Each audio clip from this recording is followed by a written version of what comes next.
ito, dami po ko po naranasan na kulang. Marami po ako na-experience na mga last year din na bigla po ako nang hina. Nung time na hindi ko pa alam kung paano gagawin. Kung may nakatulong din po sa akin na panonood lang po ng sa YouTube or mga ang kagaya ko rin po nakatuloy na. Nung ginawa ko rin ho, bumalik ho sa kanya. Nung nakita ko siya, ay, nalaman ko na yun pala siya talaga gumawa sa akin kasi. Kung ikaw kasi may kuling ka tapos malakas yung malakas yung intuition mo, tsaka kahit hindi mo kilala yung mga hindi mo kilala yung mga kaaway mo, tutulungan ka ni universe at saka ng mga gabay mo at ni Papa God na biglang ipapakita sa iyo. Halimbawa, pag mag-pop up sa YouTube, tapos hindi mo makilala, tapos pag pinanood mo, may experience na, alam, ganyan yung nangyari sa amin ngayon. Doon ko po na-discover na, yun pala, may makakunik ko kasi, yun yung naalala ko na, ganyan po ng sitwasyon. Kaya, nung buhat nun, nalaman ko tuloy na, siya pala yung kakunikta ko. Tapos, unti-unti ko po siya nakikita sa kasi may telepathic connection ho kami. Unti-unti ko po siya nakikita. Nung one time din po na bigla ho siyang patulog po ako noon, tapos kumunikta ho sa akin siya, nakaupo siya sa isang parang sa computer, harap ng computer. Tapos bigla po siyang gumanan ba. Tapos nagkaanuhan ho kami ng mata, nagkakit. Parang masaya yung lalaki, tapos bigla akong sinakal ng isang dark shadow ng babae. Nahirapan ako. Sinakal talaga ako, tapos nagdasal talaga ako, tinawag ko si Papa God doon, at saka mga gabay ko. Ay, ginawa yung babae. Sabi ko parang ganun, hinila ko yung babae. Sabi ko, inisip ko nga, yung nanay ba niya o yung asawa niya. Tapos may isa, alam mo di ba, may uso po na yung yung mga filter. Gumawa pa ko ng filter. Ang ganda po ng resulta. Alam niyo po bang may nagpa-surgery pa kinupya yung filter na ginamit ko sa mukha ko. Hindi ko alam kung sa pero nakita ko talaga kung ginamit talaga, pero hindi ko lang po original face yun kasi may magic na may na yun sa download na yun sa sa filter pa. Tapos po, anong tawag ito? Kasi yung ang dami po kasi yung mga mistress yan, marami din mga anak, basta marami pong player po, yun nakakonect sa akin, player po. Marami din ho yung babaeng kagaya ko na ninanakawan, nahirapan ho bumitaw kasi ginagamitan po ng black magic. Talagang inaabuso talaga. Buti lang ako naman, kahit naabuso ko, at least po na-experience ko pong makaalis agad kasi talaga binigyan ako ng signs ng mga gabay ko at ng universe na red flag na talaga. Kasi umiit na ho talaga ako araw-araw, gabi-gabi, hindi ako makapag-concentrate sa trabaho, sa pagtulog. Basta grabe ho talaga na-experience ko. Na-experience ko pa hong nagdubi na po ako one time. Kahit everyday po ako nagdubi na, kahit nagsimba pa ako, talagang inaatake ko, binabastos po ako ng siyempre po, may mga, po tayo, may mga, katulad din po tayo, may mga third eye, mga psychic. Nakikita nila kung siguro, wala ko nakikita ba lang ginagawa, kung mababoy habang tayo nakapagdarasal o nakapag-upo.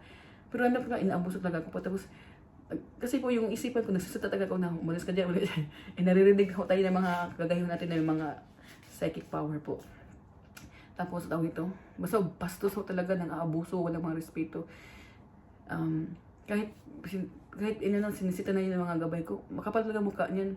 Ngayon ho, hindi na ho yan siya masyadong pinapasok sa ko kasi sa tuwing may breakthrough po ako, inaatake po kasi po mag-ingat ho kayo, wag ho kayong masyadong yung mga yung mga mahilig dyan na mga walang jer-jer, tapos gusto nagnanagilip ng jer-jer yan ho ang ingatan ninyo dahil ibig na sabihin nyo, manakonekta ho kayong mga demonyo. Pwede demonyo, pwede yung kasolbit ninyo, pero mag-ingat ho kayo, wag ho kayong masyadong magbigay ng kasi halimbawa, maganda ang light mo, tapos mayaman ka sa spiritual, pwede ka ho manakawan dyan, pwede ho yung sa totoong buhay, maganda ho yung takbo na o daloy ng pera sa'yo, tapos biglang binakonek sa'yo, sila ho ang mag-absorb ng magnanakaw. Hindi ko nga po ma-explain masyado kasi masyado pong mataling haga o yung nakaka-amaze po kasi paano yung ginawa nila. May mga ganun, parang pa rin pa ako, yung inosente pa rin pa ako sa sitwasyon ko, pero tuloy lang ho. Basta kayo ho kung may mga na-experience po ng mga dreams na may ka-sex kayo, nyo ho agad yan. Tulungan nyo ho ang sarili nyo na maputol ho yan kasi isa na ho yan ng sign na hindi ho normal ang nyo dyan. May mga connect na ho kayo na demonyo na nagnanakaw po ng ng swerte ninyo sa buhay. Kasi po nasa secret chakra po, babae man lalaki, nasa secret chakra po yung swerte natin sa ating pamumuhay. Kasi dyan ho lalabas ang lahat ng mga magandang energy natin. Dyan po yung mga magandang creative. Kaya mag-ingat ho kayo, wag ho kayo masyadong padadala sa mga kalibugan. Mag-ingat po kasi importante ho natin yan. Ako hindi ko po na-expect na ganyan pala. Nung ano ko na lagi po ako nadidrain, kaya nagprotekta na ako sa sarili ko na hindi ako maabuso kasi diyan ho bigla na lang ako nahihirapan sa mga sa dating po sa mga biglang may dadaming mga babayarin kasi pinoproject pa ng mga demonyo yung mga bayarin tapos lang andun maganda yung buhay nila.